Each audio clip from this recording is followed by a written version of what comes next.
Okay, so chapter 18 is about to begin. If you have not already started my Yellow Brick Road to my Happily Ever After, do that. Find the intro. You can go to my website and all of the chapter readings are there. YouTube, if for some reason you can't link through my website, YouTube has them as well, but my website has so much more. You know you're going to go check that out. Definitely start in order and then catch up. We're at chapter 18. If you're reading along, read along, catch up, and then join in. Okay, now as you know, I need my glasses. This is real deal reading, so let me put my glasses on so I can see. And excuse the phone or doorbell or anything else. I'll pause it and come back.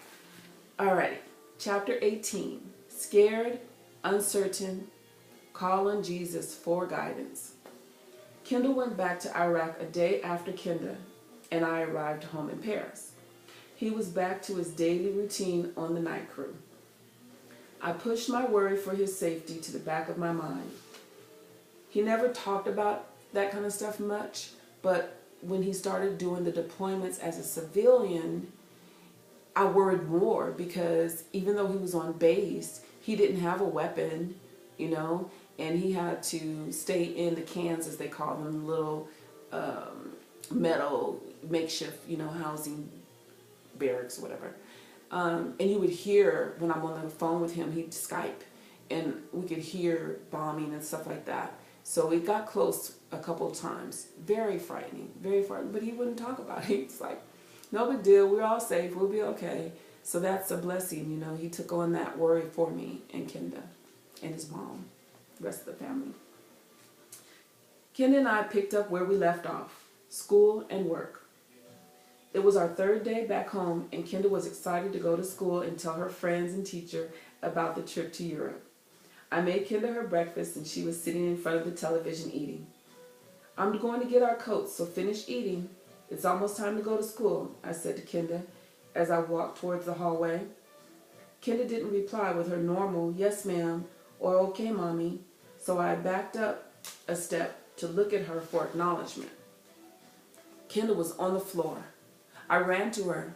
Baby, are you okay? Did you fall? I kneeled down and could see she was shaking. She was having a seizure. Oh, Jesus! Oh, Jesus! As I cradled Kenda's head and gently slid her away from the couch, I kept calling on him. Lord, Jesus, help her. Lord, please, Lord, help her, I pleaded. I grabbed the phone and dialed 911. Yes, my daughter is having a seizure. No, she has never had a seizure. She was eating breakfast and just fell to the ground. No, she is not bleeding or choking. Please send an ambulance, I answered as I called 911, as the 911 operator asked me questions and I answered while my baby was shaking uncontrollably. The seizure stopped after about 8 minutes or so, and the doorbell rang. It was paramedics and a police officer. The paramedics immediately started checking Kenda's vital signs and asking her if she could hear them and if she could talk. She slowly started responding to them. I talked to them and told the officer that I didn't know what happened. She was eating, then fell to the floor. We had just gotten back from Europe, and it was her first day back to school. My husband was in Iraq, so it was just us in the house, and I don't know what caused it. They put her on a gurney and put her in the ambulance. I climbed into the ambulance with them, and they took us to the local hospital. It's okay, baby. You're going to be okay, I reassured her, and I said a silent prayer. God, please let my baby be okay. I called my mom to let her know what happened and that we would need a ride. It was the most frightening feeling to be helpless to help my daughter. Little did I know that it was the beginning of a long, long nightmare. By the time my mom made the quick drive from Hemet to Menifee, the doctor had seen Kenda and said he didn't see anything wrong, that he could recommend she be seen by a specialist. Call Kenda's primary physician and have them refer her to a neurologist for further examination, the ER doctor said as he patted my hand. She will be okay. My mom saw us walk out of the ER door and open the back door of her car for Kenda. Kenda said, "Hi, Grandma," in a tired little voice as she sat in the car and buckled her seat. "How's Grandma's baby girl?" Mom asked her. Kendall had already fallen to sleep, and I slipped into the back seat next to her. "Thanks, Mom," I said as I gave her a kiss on the cheek. Mom shut my door and got into the driver's seat. "Are you just going home from here, honey?" Mom asked me. "Yes, ma'am. I will call our doctor to get Kendall an appointment with a neurologist." I laid my head back as I watched Kendall sleep and called her school. I explained about the seizure and that she would not be at school for the rest of the week. When I got home, I emailed Kendall to let him know what happened and to call me as soon as he could. I called Kendall's doctor's office and let the nurse know what happened. She said there were not many pediatric neurologists in the Paris and Marietta areas, so where did I want to go? Children's Hospital in San Diego or Loma Linda Hospital in San Bernardino? I said San Diego. She said she would call me back when she had a referral, but to call them back if Kendall had another seizure. Kendall called me. "What happened? Why did she have a seizure? Was she choking?" He asked all the questions back to back. I said she wasn't choking. She just fell off the couch and started having a seizure. I don't know why. The doctor at the ER didn't know why. Kendall's pediatrician office is getting us a referral to Children's Hospital in San Diego. I told him while I watched Kendall sleep. I was afraid to leave her alone, so I had to lie on the couch while I made dinner. I had her lie on the couch while I made dinner. "Why San Diego?" Kendall asked. "Because there are no neurologists for children in our area, and I know Children's Hospital in San Diego has the best doctors there are." The best doctors there are. She needs the best. I started crying. I was so scared. I am glad I knew what a person having a seizure looked like and what I should do, but I was still scared. It's our baby, and it was out of the blue. "Wow, this is crazy," Kendall said. I agreed. Well, 3 days later, Kendall had another grand mal seizure. When I called her primary care doctor's office to tell them about the second seizure, the nurse said she had called and scheduled us an appointment in the neurology office at Children's, which was 2 weeks away. 2 weeks away? That was too long, but we had to wait. Or did we? 2 days after that, Kendall had a third seizure. So when she was at the stage where she started to sleep, she always was exhausted after a seizure. I carried her to the car and buckled her in. "It's okay, honey. Mommy will get you some help," I said as I kissed her on the head and shut the car door. I drove her straight to the emergency room at Children's Hospital in San Diego, 79 miles away from home. I prayed the whole 79 miles to San Diego. "Please, God, watch over my baby. Lord, I don't know what is happening or why, but please help her heal and be seizure-free. Please let the hospital admit her, Lord. Watch over her, Lord. Help me be strong and diligent and faith-filled, Lord. Thank you, Lord. Thank you." I believed God was already in control and knew the desires of my heart, but I always verbalized my prayer and said thank you. My mom always said, "You ask God what you need, then you say thank you because you show God that you already believe and know your prayers will be answered. Then you can move on," she would say. I learned not to fret or worry because those actions mean that I do not believe or have faith that God is working on my prayer requests. Kendall was admitted to Rady's Children's Hospital so that the physicians in the neurology department could examine her. Thank you, Jesus. I emailed Kendall from my phone with an update as always. We emailed because back then we couldn't call. We could only email back and forth, and then he could call out to me from the special lines they had. The room had a couch that turned into a bed so that I could stay in the room with her. Kendall was nervous and scared at first, but I explained that they wanted to try to figure out what was causing the seizures and if there was some medicine that would work for her. We watched cartoons and kids shows off and on all day. I went to get food from the cafeteria when Kendall dozed off. I stopped in the bathroom on the way and went to a stall on the end, opened it up, and sat down with my pants on. Then I sobbed, body-jerking sobs. God, I am not crying because I don't have faith in you. I do. I am scared, Lord. It's my child, Lord, but I thank you and I know it will be better. I said out loud as my crying slowed down. The irony that I was crying for my child and praying to God who sacrificed his child for me was not lost on me. I washed my face and got myself together. I felt better after I ate and got some sleep. All night long, the nurses checked Kenda's vital signs, temperature, and reported the findings in her chart. In the morning, the doctor told me he did not see anything that stands out, but seizures happen all the time. Nightmares are considered a form of seizures, he said. Wow, didn't know that. So when a patient has 3 or more grand mal seizures so close together, they are diagnosed as having epilepsy. The good news is that we have an excellent pediatric neurology department that will follow her and treat her.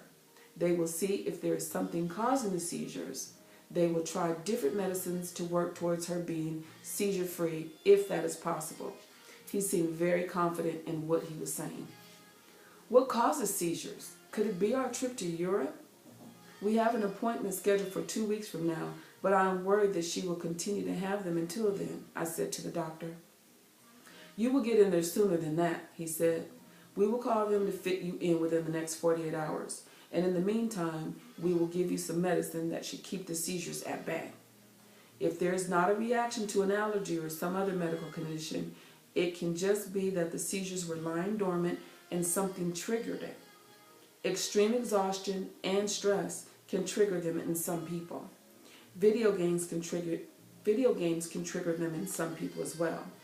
He patted my shoulder and said, "Keep your faith, Mrs. Evans. Kenda will be okay. I know it is frightening when it is news. I know it is frightening when it is new. My heart's beating all fast. I know it is frightening when it is new, but we will help you understand it and deal with it." Thank you, I said, pleased with his comment to keep the faith. Kenda was discharged and she started taking the new medicine immediately. While we drove back up to Paris, I thought about what he said. Extreme exhaustion and stress could be the cause. I had heard about college students having seizures for the first time in their lives. Makes sense because they are under stress and don't always get enough rest. We had just zipped around Europe on the go every day. Kenda played the new DS game every day, which is video. Kenda had a stressful meltdown when she had to leave her daddy in Rome.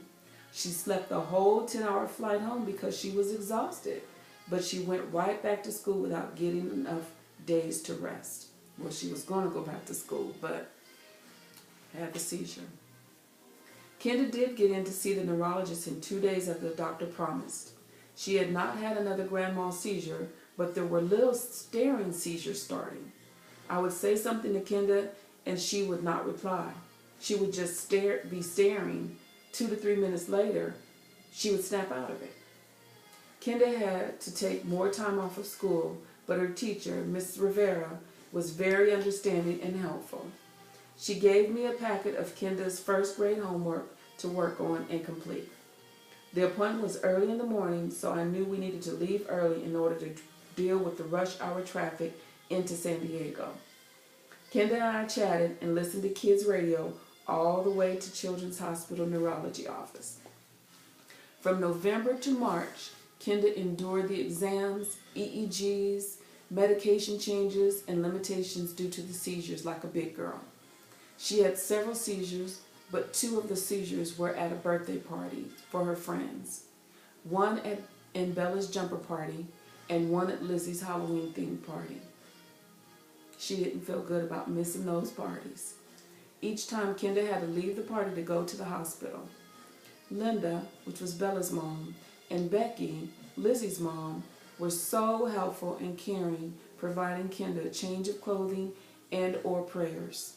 It's difficult because when your kids have seizures sometimes, everything just goes, so they lose their bladder, they pee. And at a function, kids over after the thought, you don't want them to be embarrassed by it. But all the kids were so good. They were close friends that she'd known since she was in preschool. So of course everyone's going to be loving. But no one teased, no one in her school teased. Everyone was always so, so, so helpful. Thanks, Linda. Thanks, Becky. Thanks, Miss Rivera, Mrs. Lamb, Mrs. Brown. Everybody has always been so helpful. She had a seizure at school, and her classmates and teacher, Mrs. Rivera, helped her deal with it until I could get to her. I had taken handouts from Rady's Children's Hospital to her teacher and classmates to help them understand seizure disorders. We had to do a couple of 6 a.m. EEGs in San Diego, which required the child to stay up until midnight, sleep until 4, then stay awake again until 6 a.m. till the EEG. We stayed in a hotel in San Diego and went to a 10 p.m. movie. She loved that. Then my alarm woke us at 4 a.m. and we went to breakfast and then drove by the marina and through downtown San Diego sightseeing until 6 a.m. Laughing, giggling, and smiling and enjoying San Diego the whole way through. Then she would get there to that EEG, stay up for the little while the lady needed to put on the electrodes and talk to her and do some tests, and then zoom, out cold. Exactly what they wanted. By March of 2010, when Kendall returned from Iraq, he knew as much as he could from our phone calls and emails, but nothing is the same as being there in person to experience your child's seizure episode. When Kendall saw with his own eyes how Kenda experienced a seizure, I could see that he felt as I first felt, totally helpless and extremely worried. I explained what would happen next and that she would come out of it. I always talked to her as she came out of it. Hi, baby, can you hear me? Who am I? Kendall would say, Ma, Ma, Mama, Mama, Mama, Mama. Then she'd start talking regular, slowly speaking as she came out of the seizure, extremely tired. We took Kendall to the hospital because the second medicine caused long staring seizures and her body would jerk and twitch, as well as extremely lethargic behavior. She was slow to react, and she said everything seemed to be in slow motion. Kendall said it made her feel like she was moving in slow motion. Her teacher noticed it at school as well. Kendall was admitted again. This time Kendall stayed with Kendall and me at the hospital. A different neurologist came in and introduced herself. I am Dr. Sitar, and I will be Kendall's new neurologist. We are going to see if we can find out what is going on. In order to take her off of this medicine and try her on a new medicine, I think this will be better for her. We will have to keep her here a couple of days. We will take her off of the Topamax, which the industry calls Dopamax. That's the one that was making her lethargic, makes you slow, and they say kind of dopey. That's why they call you Dopamax. Kids complain about it. They give it to them, I think, also for attention deficit type of conditions. They're going to start her on Depakote.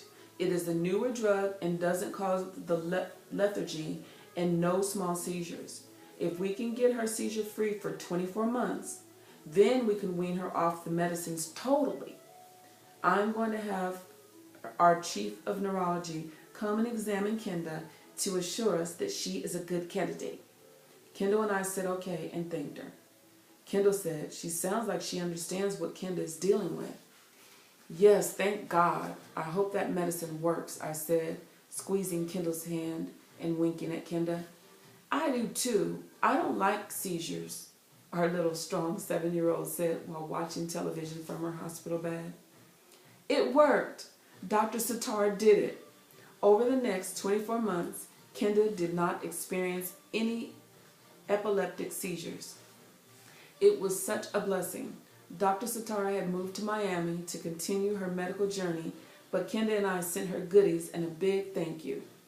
By October of 2012, when Kenda left Temple Christian School and started fourth grade at Mesa View Elementary, it was her first public school experience. She was 2 years seizure-free and recently medicine-free.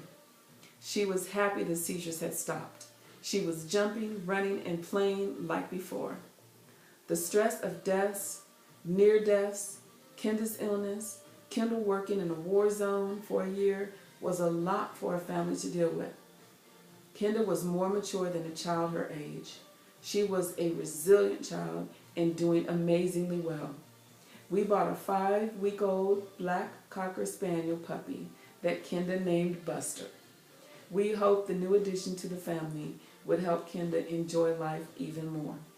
Kendra and I made it through the seizures while supporting each other, but as a couple, we were not the same. Pictures. These are the Chapter 18 album page pictures. There are the pictures of Kendra going through and dealing with the EEGs. You'll notice how thin she got from the pictures before, and once she had to start taking the medicine.